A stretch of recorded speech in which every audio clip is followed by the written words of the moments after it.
పట్టులో శతాబ్దాల గౌరవం, పట్టు పరంపరకు ప్రతీక, సంప్రదాయానికి శాశ్వత చిరునామా సఖీ.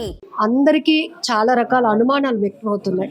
ముఖ్యంగా ఒక కొడుకు పైన అనుమానాలు కానీ ఆరోపణలు రావటం తండ్రిగా మీరు కూడా భరించలేరు. కానీ వాళ్ళ లైఫ్ బాగుండాలనే మీరు ప్లాన్ చేసుకుని పెళ్లి చేశారు. ఇప్పుడు శ్రీచరణ్ ఎక్కడ ఉన్నారు? పోలీసులు పంచనామా కాదండి, పంచనామాతో వదిలేసే శవం కాదండి, ఇది పోస్ట్ మార్టం కావాలి దీనికి అన్నారు. అనడంతో శవాన్ని మేము ప్యాక్ చేసి డెహ్రాడూన్ పంపించామనే కానీ తీసుకొచ్చామన్నారు. తీసుకొచ్చిన తర్వాత డెహ్రాడూన్లో కరోనేషన్ హాస్పిటల్లో దానికి పోస్ట్ మార్టం జరిగింది. ఏదైనా మనలో తప్పు ఉంటే అక్కడ పోలీసు వాళ్ళు వదలరు కదా. ఆవిడ పేరెంట్స్ ఏంటంటే వాళ్ళైనా ప్రెస్ చేసేవాళ్ళే కదా, వాళ్ళు అడగలేదు. సరే, శ్రీచరణ్ తండ్రిగా నా యొక్క సిగ్నేచర్ ఇచ్చాను. సార్, ఒకటి కూతుర్ని పోగొట్టుకున్న బాధలో కూడా గాయత్రి తల్లి ఒక మాట చెప్పారు, మా అనుమానాలు అల్లుడు పైనే, వాళ్ళ అమ్మ నాన్న చాలా మంచి వాళ్ళు, మా పాపను చాలా బాగా చూసుకున్నారు. ఇప్పుడు ఈ కేసు ఎలా అయిందంటే ప్రతి కార్యక్రమాన్ని కూడా వాళ్ళు మీరు కలిసే మీ సాంప్రదాయ ప్రకారంగా జరిపిస్తున్నారు. కానీ ఇక్కడ ఎడమొహం పెడమొహం లాగా, అంటే కొడుకు పైన మేము అనుమానాలు వ్యక్తం చేస్తున్నా వాటిని నివృత్తి చేసుకోవాల్సిన బాధ్యత కూడా తల్లిదండ్రులుగా వాళ్ళకు ఉంది. కేసు విషయంలో వాళ్ళు కూడా మాకు సపోర్ట్ చేయాలి కదా అని అంటున్నారు. దానికి మీరేం చెప్తారు? ఈ కేసు అసలు 174 ప్రకారం పడాల్సిన case. Attempt to death, attempt to murder అట్లాంటివి. అలాంటిది కాకుండా 301 (1) ఆ సెక్షన్ కింద కేసు వేశారు. అది పోలీసులు నోట్ చేశారు. పోలీసులు అలా ఎలా నోట్ చేస్తారు? అలా కాదు, వాళ్ళంతటి వాళ్ళే ఒకదానికి వచ్చింది రెండో దానికి మార్చి రాస్తారా, రాయగలరా చెప్పండి? అందుకని he has to talk with advocate.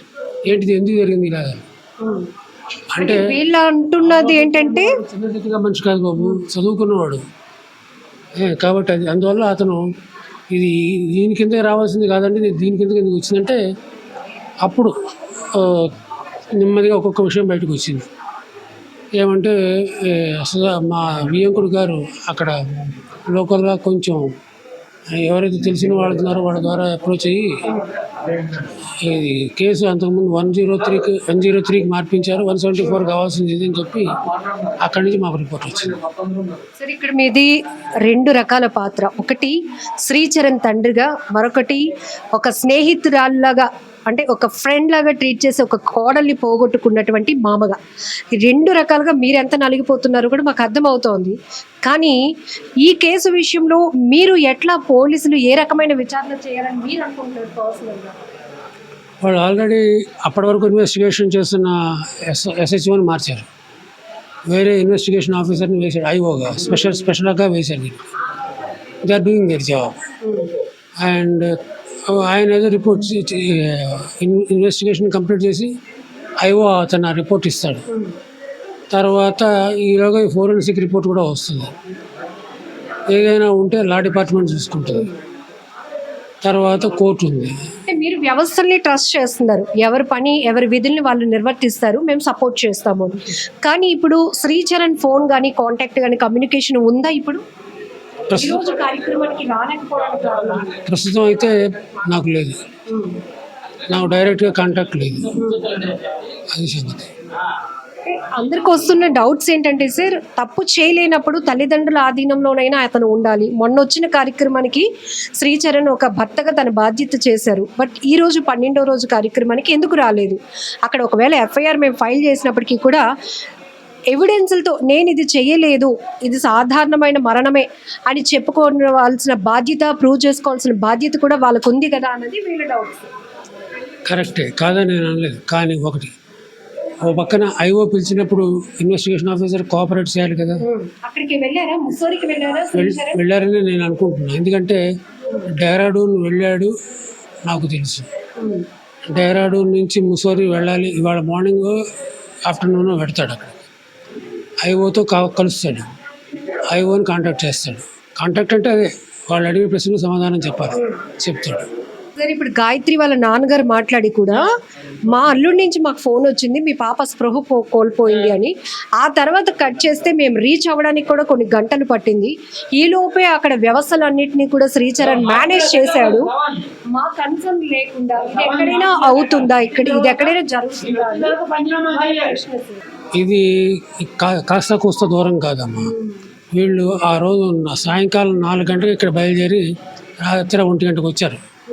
ఇక్కడ విశాఖపట్నం టు ఢిల్లీ టు డెహ్రాడూన్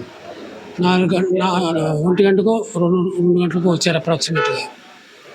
ఇంకా అప్పటిదాకా శవాన్ని అలాగే పెట్టుకొని మేము ముసూరులో ఉండాలంటే లోకల్ వాళ్ళు ఒప్పుకోరు కదా.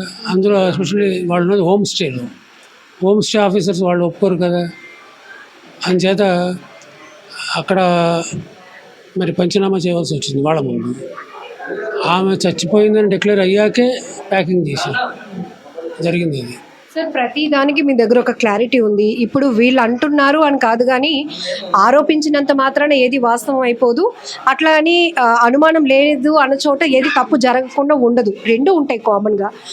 మీ అబ్బాయి శ్రీచరణ్ ఈ కేసులో కానీ లేకపోతే గాయత్రి తన భార్య విషయంలో తప్పు చేశాడు అనుకుంటున్నారా, చేయలేదు అని అనుకుంటున్నాను. ఎందుకంటే బయోలాజికల్ డిజార్డర్స్ వస్తే అతనికి భర్తను ఎట్టా నిందిస్తారు? ఒకటి. రెండోది, ఆరోగ్యంగా ఉంది అంటే శ్రీచరణ్ కూడా ఆరోగ్యంగానే ఉన్నాడు. మరి అంత ఆల్టిట్యూడ్లో కూడా ఊపిరి తీసుకుని హ్యాపీగా బయటకు వచ్చేసాడు కదా. ఒకవేళ ఈ అమ్మాయికి వచ్చినట్టే రక్తం అతనికి ఎందుకు రాలా?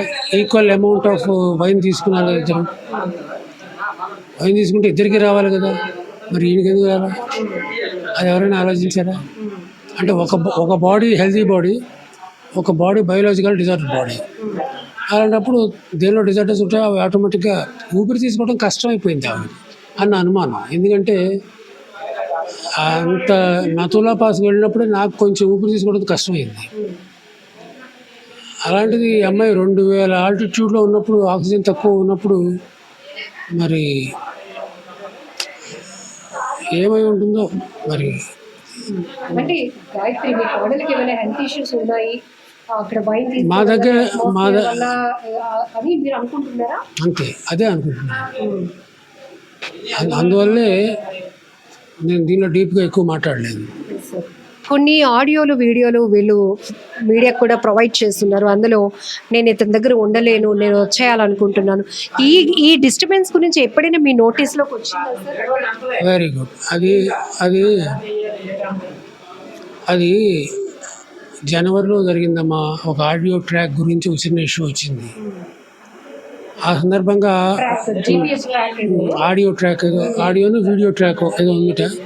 అది బ్యాగులో పెట్టి అమ్మాయి ఎక్కడికి పెడుతుంది, ఎలా పెడుతుందని అది రికార్డ్ చేస్తుందట.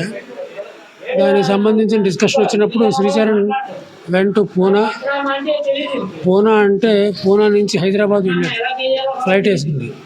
వెళ్ళి ఆ పోలీసులతో మాట్లాడి అంటే అదే కేసు సాల్వ్ చేసి మొత్తం అక్కడ వాతావరణం చల్లబడ్డాక ఇప్పుడు ఏం లేదండి కేసు లేకుండా చేసి మళ్ళీ ఈ అమ్మాయికి ఆ విషయం కనుక వాళ్ళ కంపెనీ వాళ్ళకి తెలిస్తే బ్లాక్ లిస్ట్ అవుతుంది కదా, అలా కాకుండా చేసి అక్కడి నుంచి he went back to Poona.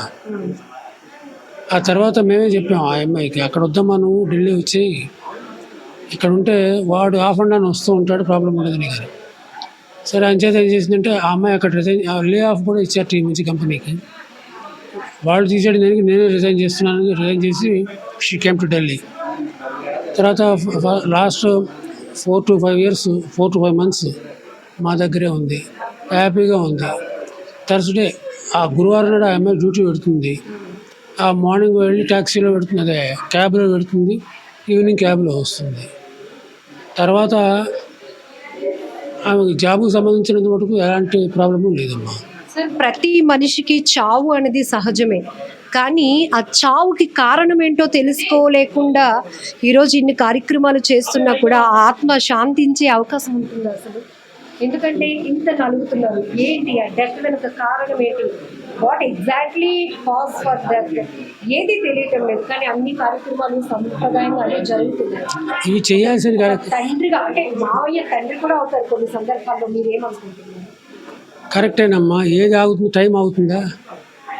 Time ఆగదు. ఇప్పుడు ఆయన వేసిన క్వశ్చన్ చూడండి, పంచనామా కోసం వాళ్ళకి నెక్స్ట్ డేకి ఆపామనుకోండి, వాళ్ళ హోటల్ వాడు ఒప్పుకుంటాడా శవాన్ని మీ ఇంట్లో పెట్టి ఉంచుతానంటే?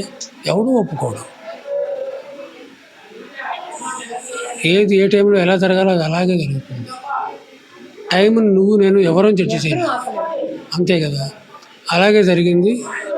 ఇది బాధాకరమైన విషయమే. గతకన్నా నేనేం మాట్లాడలేను దీని గురించి. తన కోడలు రాధా గాయత్రి విషయంలో వ్యవస్థలన్నిటిపైన నేను పూర్తి నమ్మకంతో ఉన్నాను. ఎందుకంటే ఎవరు ఎక్కడ ఇన్ఫ్లుయెన్స్ అవ్వడానికి కూడా అవకాశం ఉండదు. వాళ్ళు బాధలో అనేక రకాల అనుమానాలతో వాళ్ళ ఆరోపణలు చేస్తున్నప్పటికీ కూడా పోలీసు వ్యవస్థ విచారణ అయితే వేగవంతంగా నిజాయితీగానే చేస్తోంది. నా కొడుకు నిరపరాధిగానే ఉండాలి, ఎందుకంటే వాడి గురించి పూర్తి స్థాయిలో నాకు ఒక ఆలోచన కానీ చిన్నప్పటి నుంచి తన గురించి తెలుసు కాబట్టి అనుకుంటున్నాను. శ్రీకృష్ణుడు లాంటి ఆ భగవంతుడికే తప్పలేదు కర్మ ఫలితాన్ని అనుభవించడం అనేది.